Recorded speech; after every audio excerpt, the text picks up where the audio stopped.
There's something extraordinary about human connection, something no silence, no distance, and no wall can destroy. You can block someone's number, you can walk away, you can convince yourself you've moved on, but the soul knows what the mind denies. The truth is, no one can truly stay gone from an energy that touched them deeply. You see, when two people meet at the level of truth, something eternal is exchanged. It's not about words, it's not about promises, it's about energetic memory. The nervous system remembers who made it feel safe, seen, and alive. Avoidants, those who pull away, those who disappear when things get too close, aren't running from you. They're running from what you awakened in them. You lit a light inside of them that terrified them. Because for the first time, they didn't feel in control, they felt. They experienced something deeper than comfort. They experienced recognition. That kind of connection forces the heart to face its fears, and not everyone is ready for that. But here's the divine paradox. What you run from always circles back. Life is not linear, it's cyclical. Every lesson unlearned returns with greater intensity. Every emotion suppressed resurfaces when the soul is ready.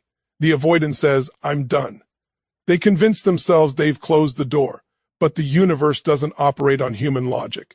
It operates on energy, and energy doesn't vanish, it transforms. That's why they can't stay gone forever, because the emotional gravity between two souls that truly connected cannot be broken by silence. You see, love doesn't chase, it attracts. When you grow, when you rise, when you reclaim your peace, your energy shifts. And that shift sends a silent message across the universe. I've evolved. That vibration calls back every person who once touched that version of you.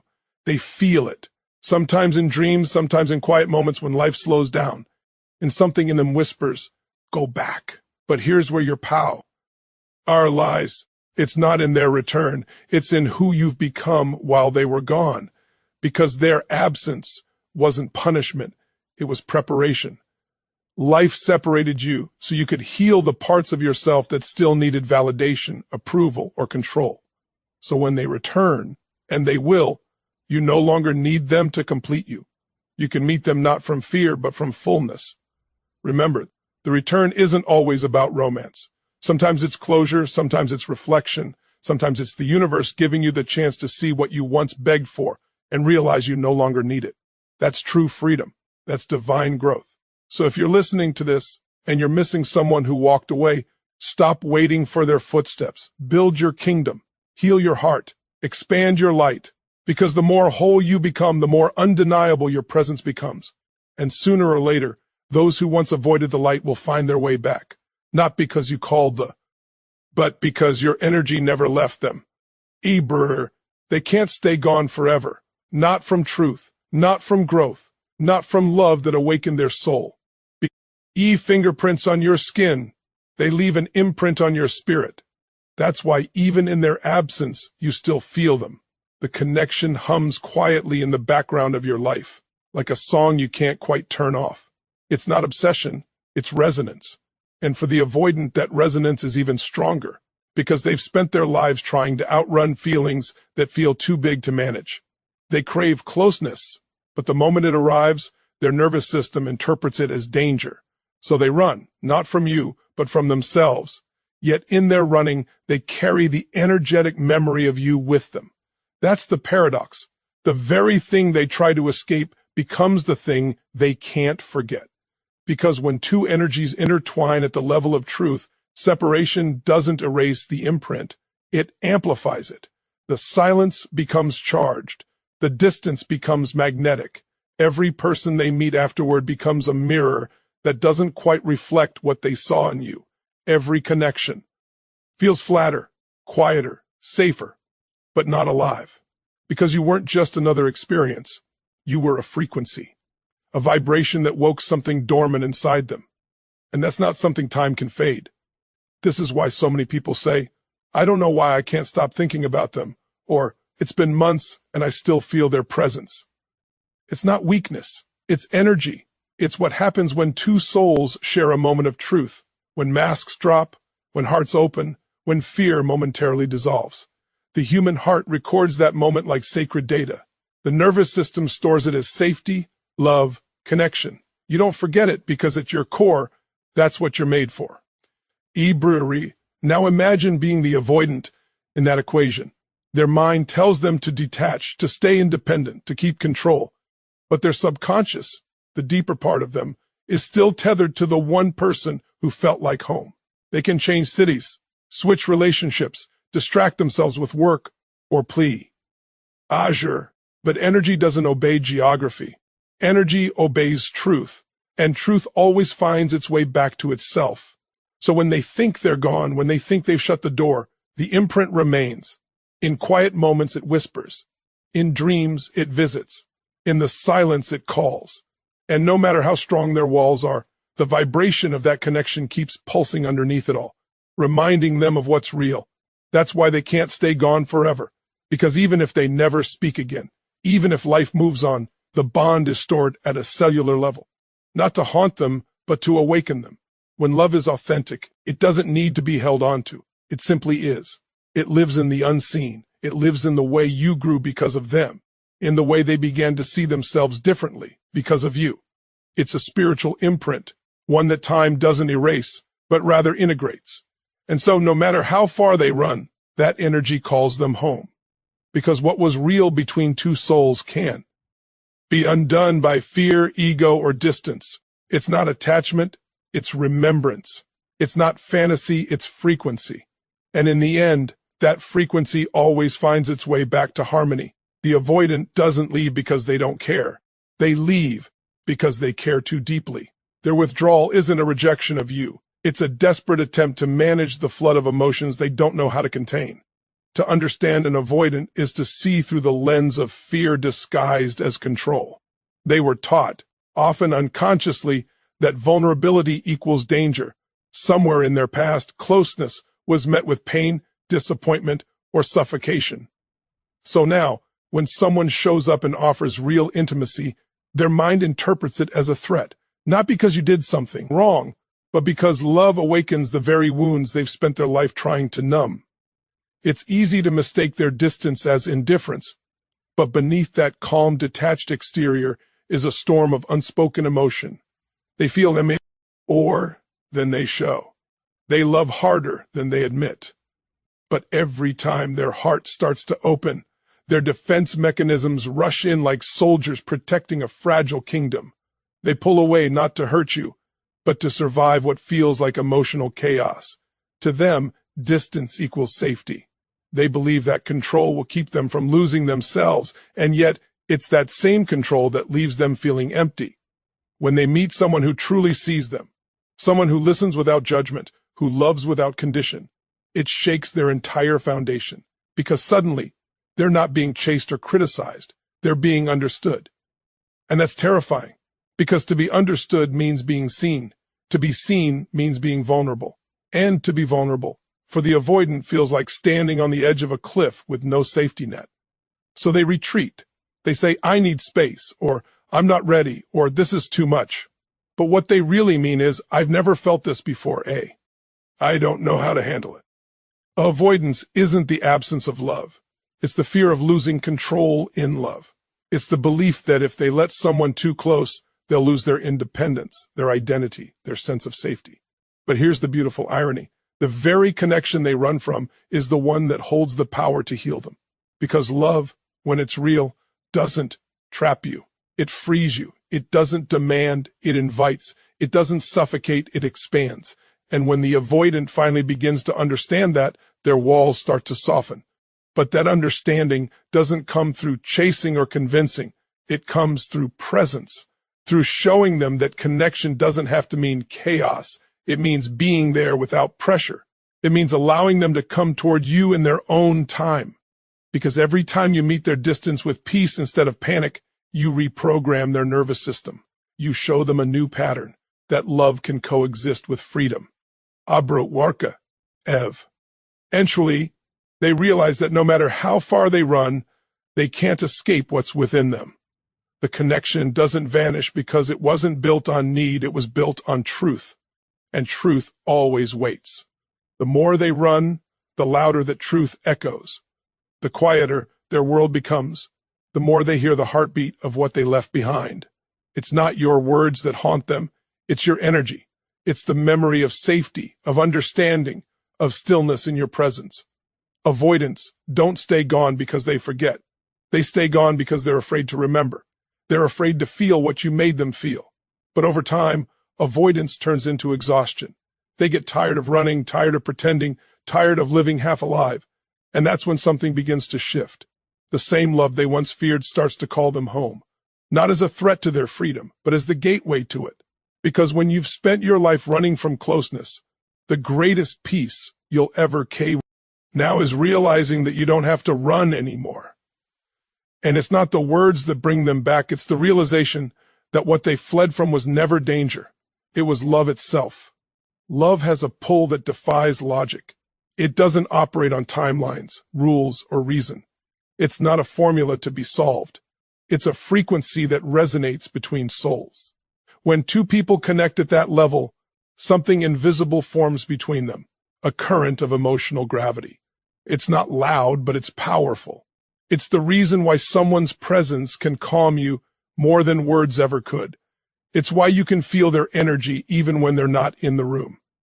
Love, in its purest form, transcends physical distance. It's not held together by communication or effort alone. It's held by alignment, by the vibration of two hearts that recognize one another beyond time and space. When an avoidant leaves, they believe they're escaping. They convince themselves they can silence the connection by staying busy, by ting someone new, by intellectualizing what happened. But what they can't silence is the pull, the subtle, magnetic tug of emotional gravity that keeps drawing them back to what felt real. You see, love isn't an emotion that fades when you stop feeling it. It's energy that continues to vibrate, to echo, to reverberate through your being.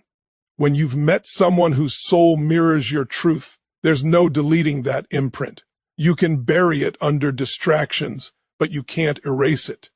This pull doesn't come from desperation or attachment. It comes from authenticity, from the part of you that recognizes safety, presence, and understanding in another human being. That kind of love doesn't demand to be chased. It simply exists, quietly influencing both people involved. It calls you back, not through words, but through memory, not through longing, but through resonance. The avoidant feels this in ways they can't explain. It shows up as dreams, as sudden waves of emotion, as random thought. I wonder how they're doing. It's the universe whispering reminders of what they once ran from. The beauty of emotional gravity is that it doesn't rely on proximity. You can love someone from across the world, and that love can still transform both of you. Because energy travels, emotion transcends, and when it's real, it shapes your growth. Sometimes the pull isn't meant to bring two people back together physically, it's meant to bring them back to their truth. For the avoidant, that truth is often uncomfortable. The realization that running doesn't dissolve connection. It only deepens awareness of what was lost. The very space they create to forget becomes the space where remembrance grows.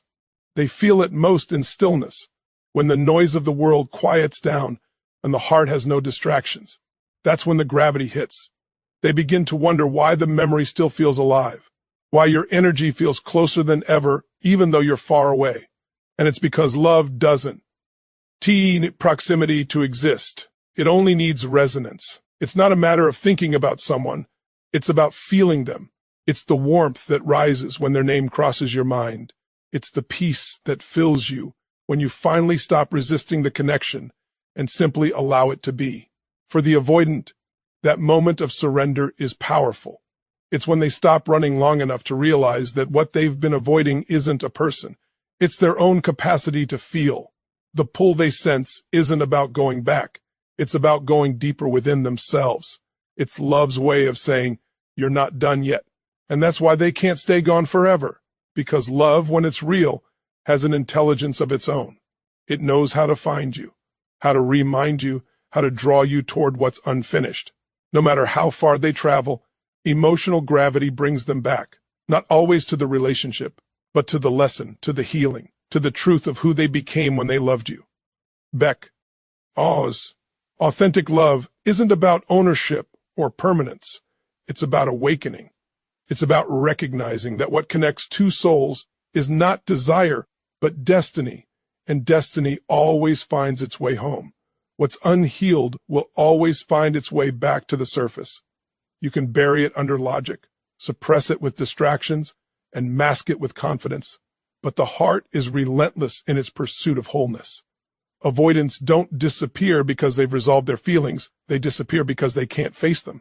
But life has a divine way of circling us back to what we've left unfinished. Every emotion unexpressed, every truth unspoken, every connection left in limbo, all of it remains alive within us, quietly waiting for acknowledgement.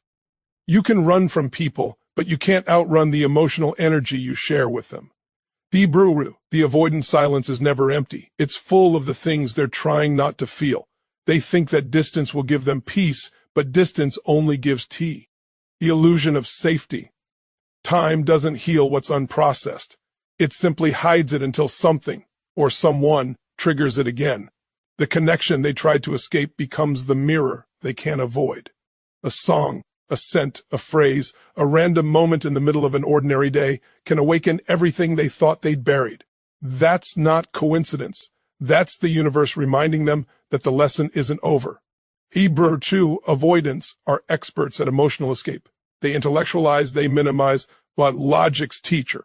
And until the lesson of love is learned, it repeats. The unfinished feelings they refuse to face don't dissolve when they leave, they expand in the quiet. The human heart has a way of echoing through time until it's heard.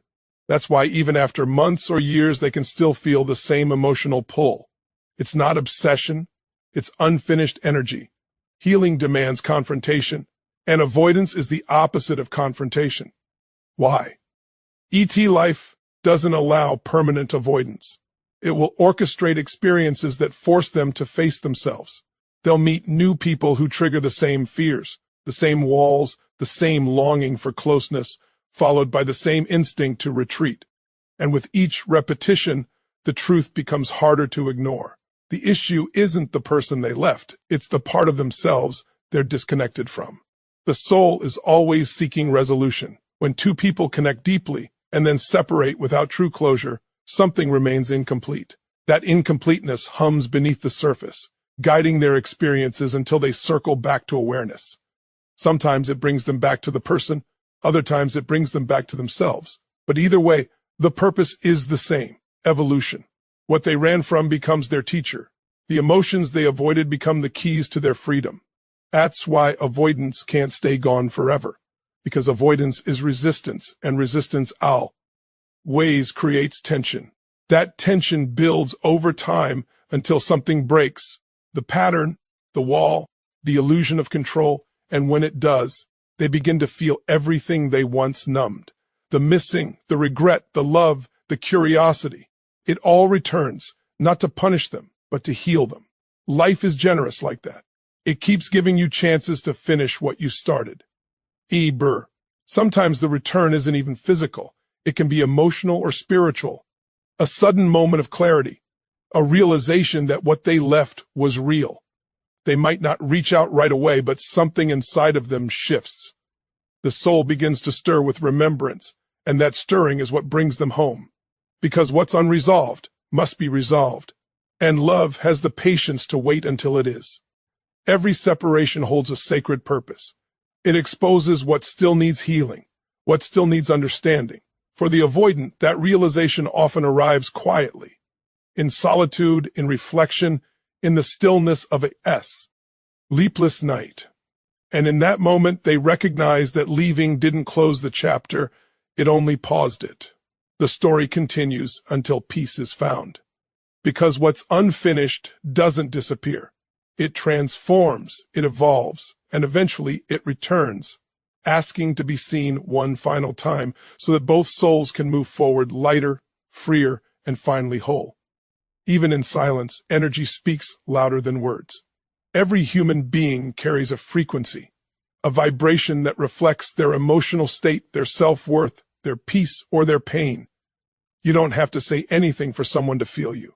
Presence is a language all its own, and it's one that the avoidant knows intimately. When they pull away, they tell themselves that cutting off contact means cutting off connection. But what they forget is that silence doesn't erase energy.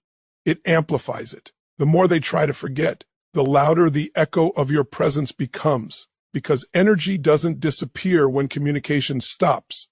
It lingers, vibrates, and resonates in the unseen space between two souls that once connected deeply.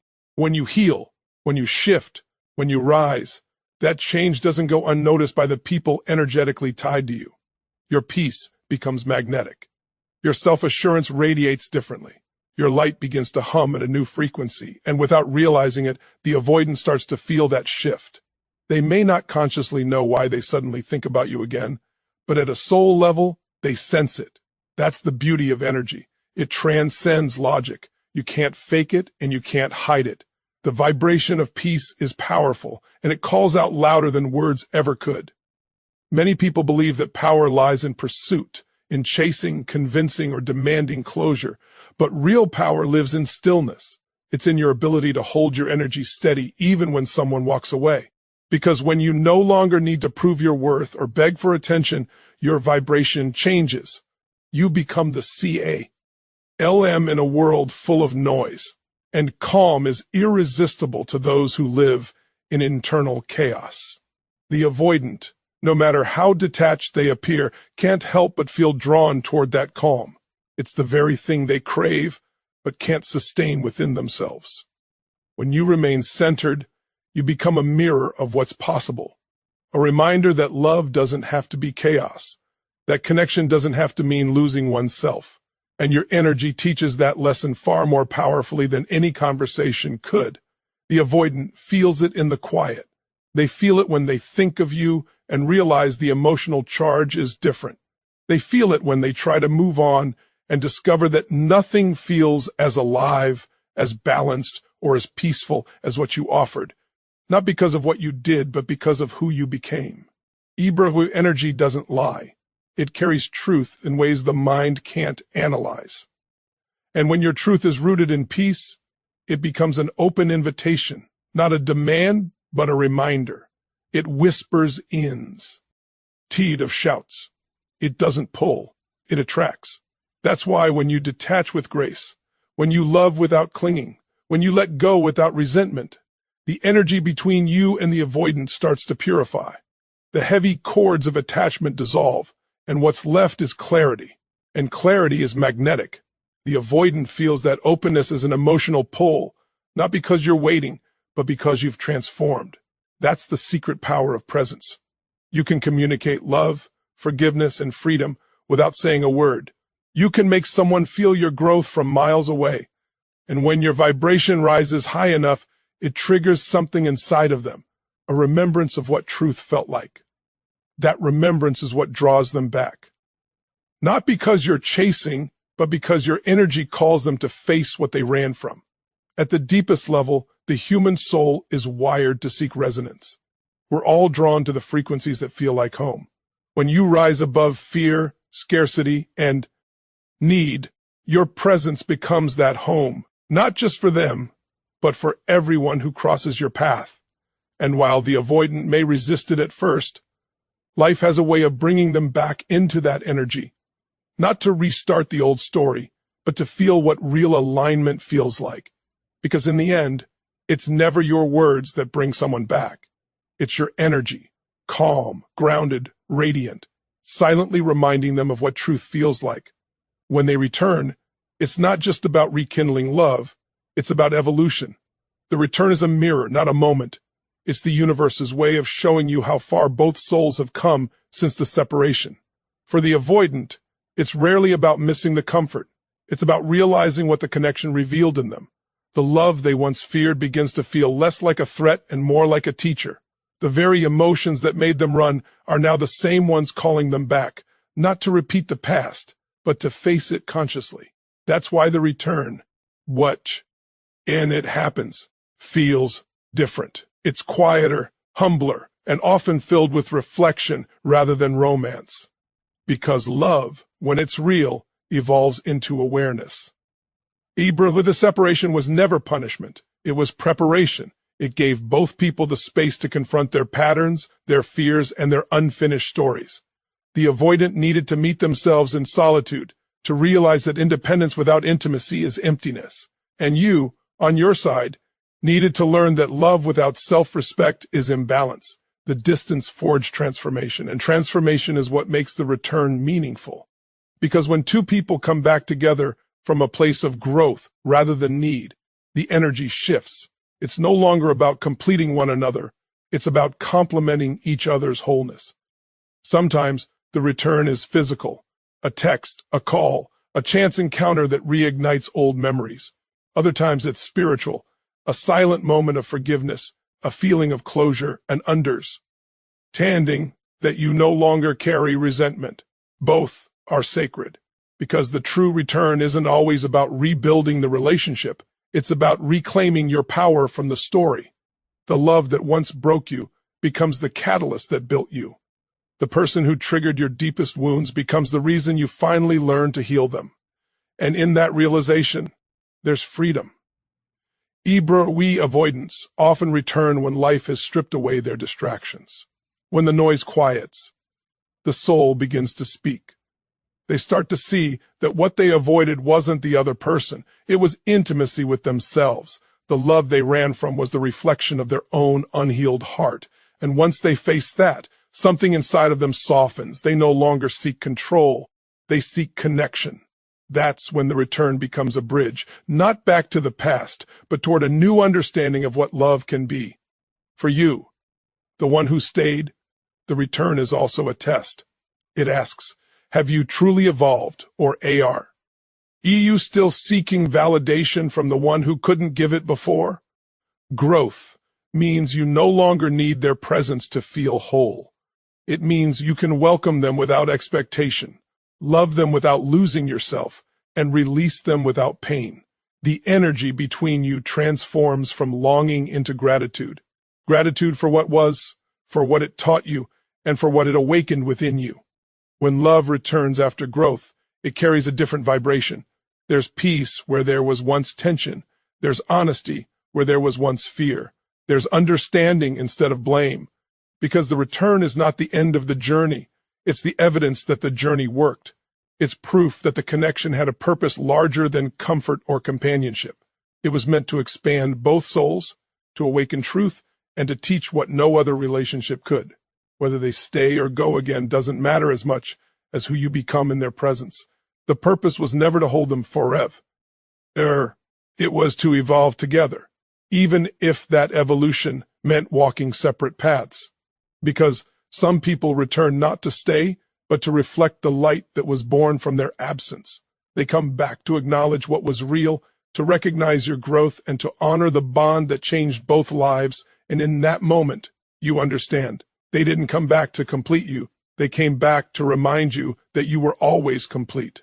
The return isn't about rekindling old flames. It's about illuminating the truth that love, when it's divine, doesn't end. It transforms, it matures, it transcends attachment and becomes a living testament to growth. And through that growth, both souls evolve, stronger, freer, and closer to the truth of who they were always meant to be. There comes a point in every journey where you stop asking why they left and start understanding why it all happened. Because the truth is, every connection that shakes your soul has a divine assignment. The avoidance stance wasn't rejection, it was redirection. It was life's way of pulling you deeper into your own strength, your own peace, your own power. The space they created was the very soil where your self-worth began to bloom. You learned that love doesn't mean holding on. It means rising above. It means allowing someone to go and trusting that what's meant for you will always find its way back. And when it does, you won't meet it with the same fear or longing you once carried. You'll meet it with grace. You'll meet it with understanding. You'll see that the connection wasn't meant to define you. It was meant to refine you. Because every time you grew through the silence, every time you chose peace over panic, you were becoming the person you were destined to be. You were learning that love isn't about control. It's about surrender. It's about knowing that what's real never truly leaves. It transforms, it evolves, it expands, but it never dies. Well, so if you're listening to this right now, wondering if they'll come back, let me tell you, what's truly aligned with your soul never stays gone forever. Maybe they'll return as a lover. Maybe as a memory, maybe as a lesson, but either way, they'll return with purpose. And when they do, you'll be ready. Not because you waited, but because you grew. You'll have the strength to choose not from fear, but from freedom. To love without losing yourself. To forgive without forgetting what you deserve. To walk forward with your heart open and your boundaries intact. You've learned that love is not a destination, it's a vibration. It's a state of being. And when you embody that love, when you radiate that energy, you stop chasing what's gone and start attracting what's meant. That's when the magic happens. That's when life begins to reflect back the love you've built within yourself. Because you don't attract what you want, you attract what you are. So hold your head high. Honor the journey. Be grateful for every soul that came to tea. Challenge you, or awaken you. You've earned your peace. You've earned your power. And the story isn't over. It's only just beginning. Thank you for sharing this space with me today. Thank you for allowing these words to reach your heart. Remember, every ending you've survived was never the end. It was a doorway to your evolution. Keep walking with faith, keep leading with love, and never forget, what's real always returns, and what's meant for you will never need to be chased. Until next time, keep shining, keep growing, and keep becoming the most authentic, powerful version of yourself. This is your journey. This is your awakening. Thank you for listening, and I'll see you on the other side of your next transformation.